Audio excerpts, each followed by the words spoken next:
অন্তর্বর্তী সরকারের সময় বেসরকারি ডিপো নীতিমালার তোয়াক্কা না করে প্রভাবশালী ব্যক্তি ও প্রতিষ্ঠানকে কন্টেইনার ডিপো এবং টেন্ডার ছাড়াই বন্দরের জমি লিজ দেওয়ার অভিযোগ উঠেছে। নীতিমালা পরিবর্তন করে চট্টগ্রাম বন্দরের স্থাপনার পাশেই শাহ মজিদিয়া রহমানিয়া কন্টেইনার টার্মিনাল নামে একটি কন্টেইনার ডিপোকে নতুন করে অনুমোদন দেওয়ার ঘটনায় শুরু হয়েছে তোলপাড়। শুধু তাই নয়, অনুমোদন দেওয়ার সময় গোপন করা হয় টার্মিনালটির লাইসেন্স বাতিলের আবেদন ও ব্যাংক গ্যারান্টি ফেরত চাওয়ার তথ্য। একই কায়দায় বন্দরের জমি লিজ ও কন্টেইনার ডিপোর লাইসেন্স দেয়া হয়েছিল আওয়ামী লীগ সরকারের আমলেও।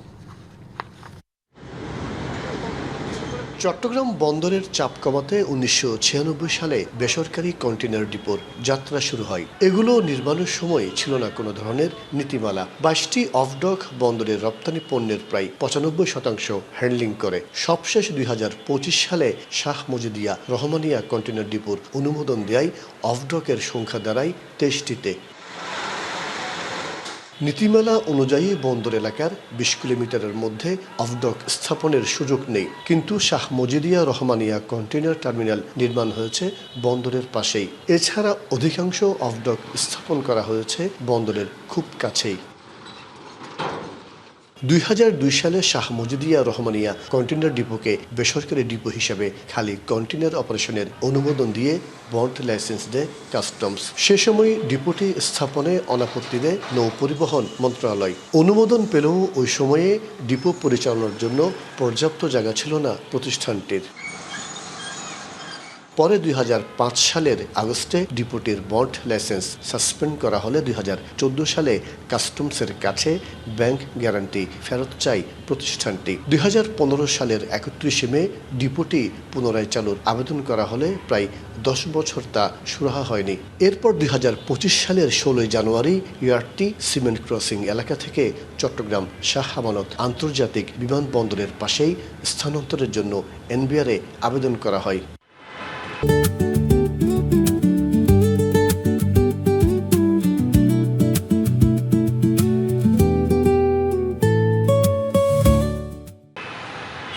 এর পরিপ্রেক্ষিতে এনবিআর মতামত চাইলে প্রতিষ্ঠানটির পক্ষে তথ্য গোপন করে প্রতিবেদন দেয় চট্টগ্রাম কাস্টমসের তদন্ত কমিটি। ২০২৫ সালে নীতিমালার ধারা রহিত করে পূর্ব পতেঙ্গা মৌজায় টার্মিনালটি স্থানান্তরের অনুমোদন দেয় এনবিআর। ২০২৫ সালের ২৭শে নভেম্বর ডিপোর অনুমোদন দেয় চট্টগ্রাম কাস্টমস।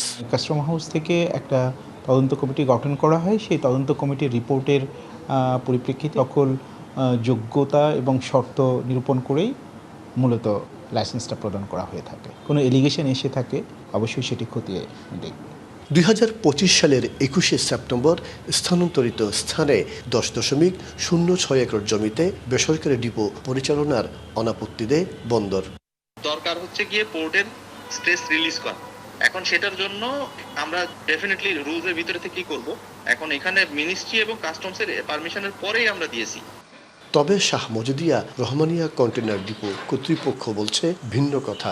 আমাদেরকে পরীক্ষা নিরীক্ষা করার পরে আবার আমাদেরকে বন্ড লাইসেন্সটা রিনিউ করে ১৫ একর বা ২০ কিলোমিটারের ভিতরে এগুলো কিন্তু অলরেডি আছে, হ্যাঁ, যেগুলো স্থাপিত হয়ে গেছে বা পুরাতন লাইসেন্স, এটার ক্ষেত্রে এটা আসলে প্রযোজ্য না। নতুন যারা ডিপো স্থাপন করবে সেই ক্ষেত্রে এই শর্তগুলি প্রযোজ্য।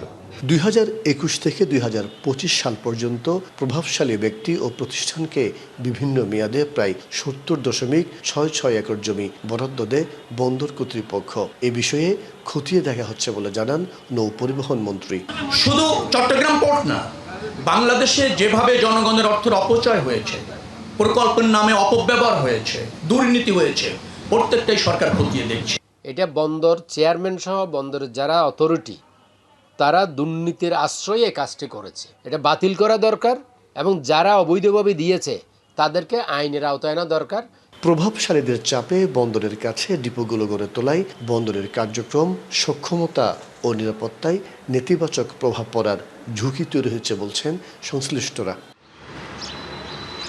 মাসুদুল হক, ডিবিসি নিউজ, চট্টগ্রাম।